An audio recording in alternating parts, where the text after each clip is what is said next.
What's going on, everyone, and welcome to another episode of Mo Talks. In today's episode, I'm going to cover the phenomenon of why some people put on weight and get fat during the month of Ramadan when they're supposed to be fasting.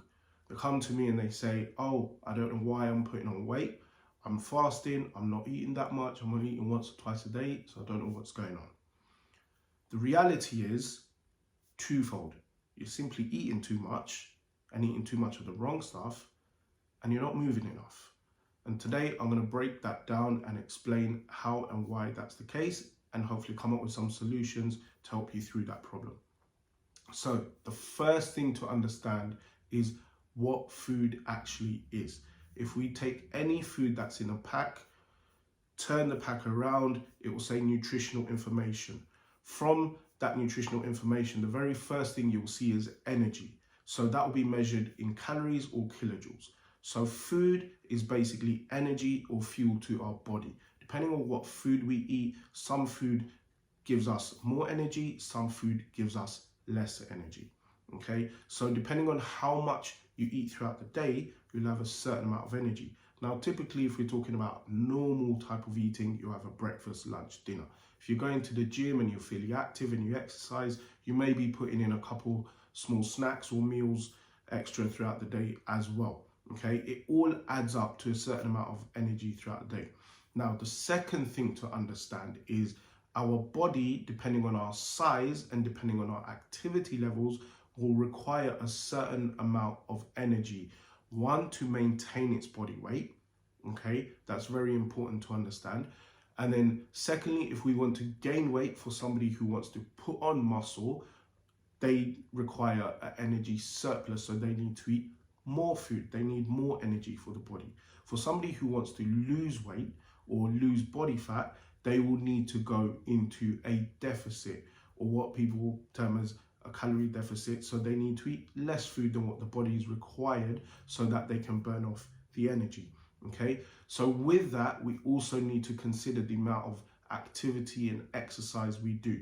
So I'm going to put that into practical terms. Myself, let's say I require 3,000 calories to maintain my body weight. Okay, if I go beyond that and I have 3,200 calories, let's say, and I do that consistently, I'm going to put on weight, right? If I go under the 3,000 calories, let's say I have 2,800 calories a day, and I do that consistently, I will start to lose weight. Okay, it really is that simple.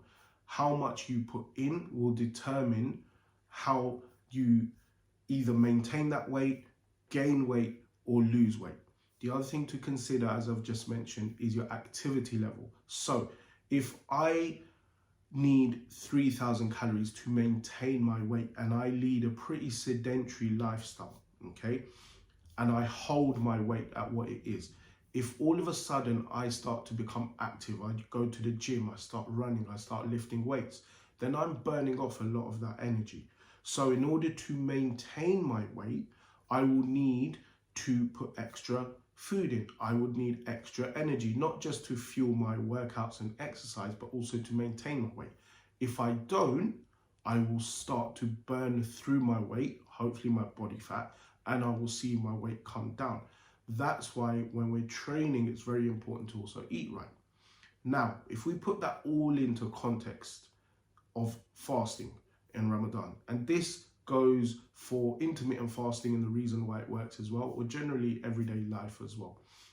Now, during fasting, the theory is you're not eating that much throughout the day. You're not eating from sunrise to sunset. Okay, so the amount of food you can put in practical terms, if you eat your normal portion sizes, means you should be in a caloric deficit, meaning you should be losing weight.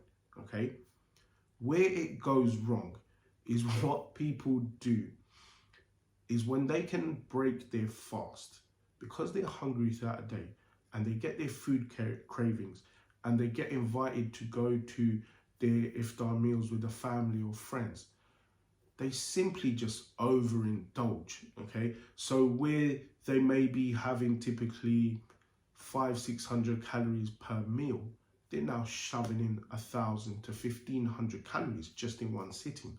A couple hours later, they're having some junk food and some snacks. A couple hours later, they're having some samosas or whatnot, or they're eating a full meal again. Before you know it, okay, they then go on to consume 3,500 calories throughout the night as opposed to 3,000 calories. And then they wonder why they're putting on weight.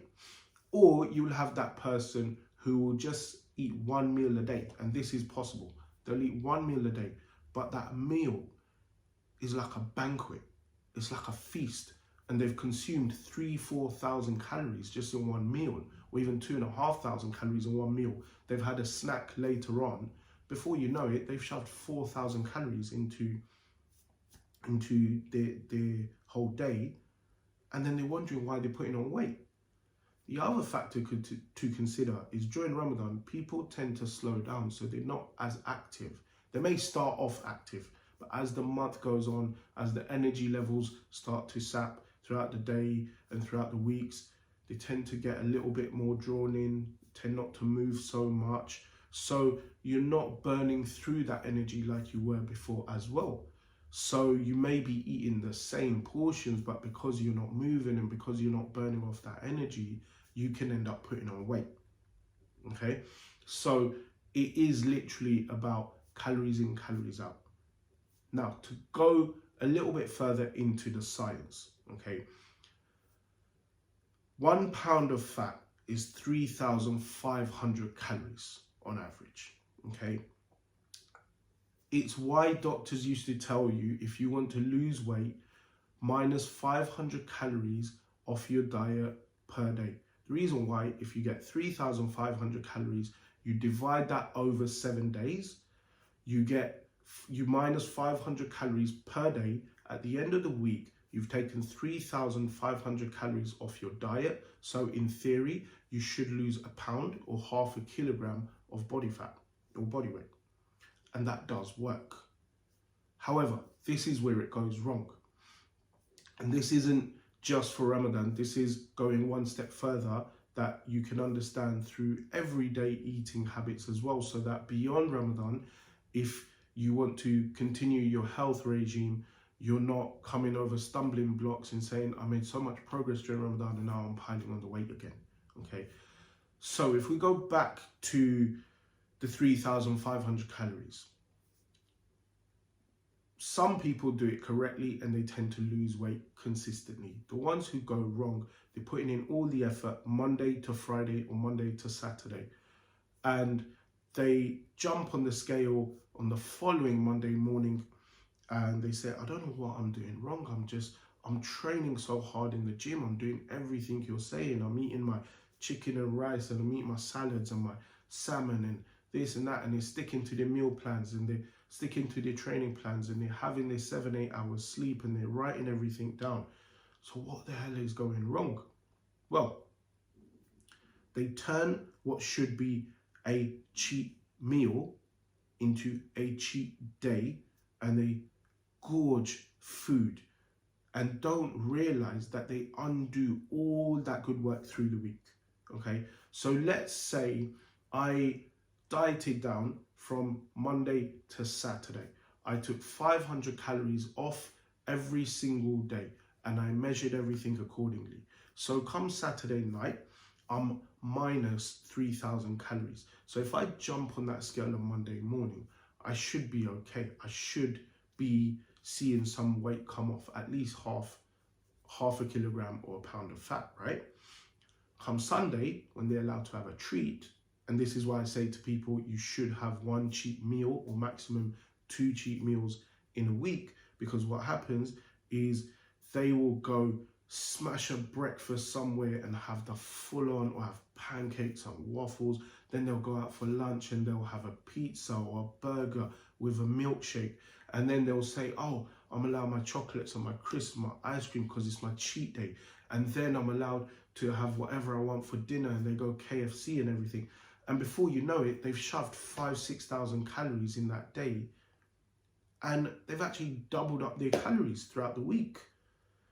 Yes, bodybuilders used to do that, but bodybuilders were doing it to build their bodies. They needed extra calories to build so they will have a cheat day, okay? But it's not practical to everyday people who are looking to shed a bit of body fat.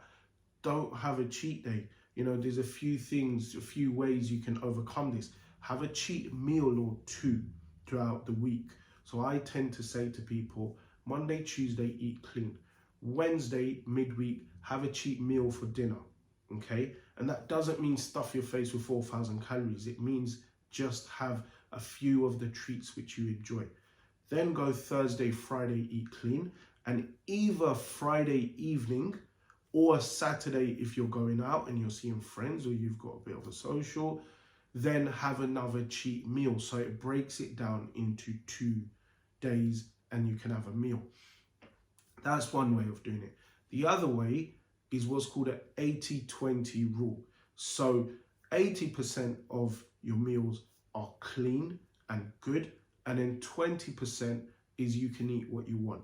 So if you're like me and you'll have 6 meals in a day, you'll measure that up over the week, okay? And you'll say 80% of those meals are going to be good and 20% bad. Now, if you want to go further, you can do what's called a 90-10 rule. So 90% of your meals are good, okay? So if you're eating 3 meals a day, let's say, and you do that over 7 days, you've got 21 meals. So 90% of those meals are good, and 10% of those meals, so 10% of 21, you're going 2.1, you average it out at 2, you say, I can have 2 bad meals. So that's where you go, okay? From that, you have a base to start with. And then you have to look at it with your coach or by yourself week by week and assess your progress, okay? So you say, okay, I've done the 90-10 rule. However, I feel like I'm eating 2 cheat meals in the week, but I'm still not losing any weight. So you cut 1 meal out. You say, right, I'm going to go down to 1 cheat meal, and you see if that works. And normally it is the case where it works. Some people, the ones who are genetically gifted, if you like, they can eat 4 or 5 bad meals in a week and they'll be shredded. If you're not that person, don't go down that route, okay? Because all you're going to end up doing is listening to a friend who's shredded but not understanding they're genetically gifted in that sense that they're not going to put on body fat like you are. So not one size fits all. You don't do what they do to get in shape, okay? You have to assess your body.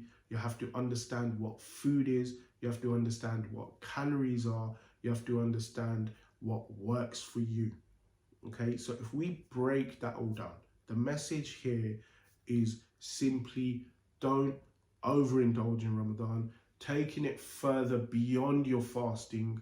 Again, be smart with where you put in your cheat meals. I wouldn't recommend cheat days that often, okay? This is talking about losing body fat, losing weight. If you're looking to gain weight and you're struggling to put on weight, I would do the exact opposite, and I would say enjoy your food, add some extra calories in there. It's fine to have a cheat day. But if, for example, you're looking to get lean and you're training with your friend who is looking to put on weight, you two should be eating differently. One should be eating less, one should be eating more, okay? So hopefully, guys, that helps. That gives you a bit of an understanding of why you may be gaining some weight during Ramadan.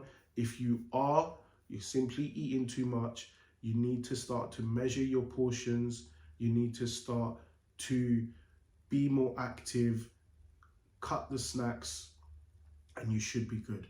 If you don't want to measure, okay, generally speaking, if you go a fist size, that would be the size of your protein. So that can be a chicken breast, raw, uncooked. That could be the amount of minced beef you need. That could be a salmon fillet, for example. If you're going for carbohydrates, a handful. That would give you a cup size of uncooked rice, or a handful of jacket potato, for example, okay? If you're going for your healthy fats, your peanut butter, your avocado and stuff, tablespoon, 1 or 2 will be more than enough. So if you don't want to do what I do and actually measure out your food, which you find that's a bit strict, I don't want to go down that route. Remember, you can use your fist size for proteins, handful size for your carbohydrates, a tablespoon or 2 for your fats.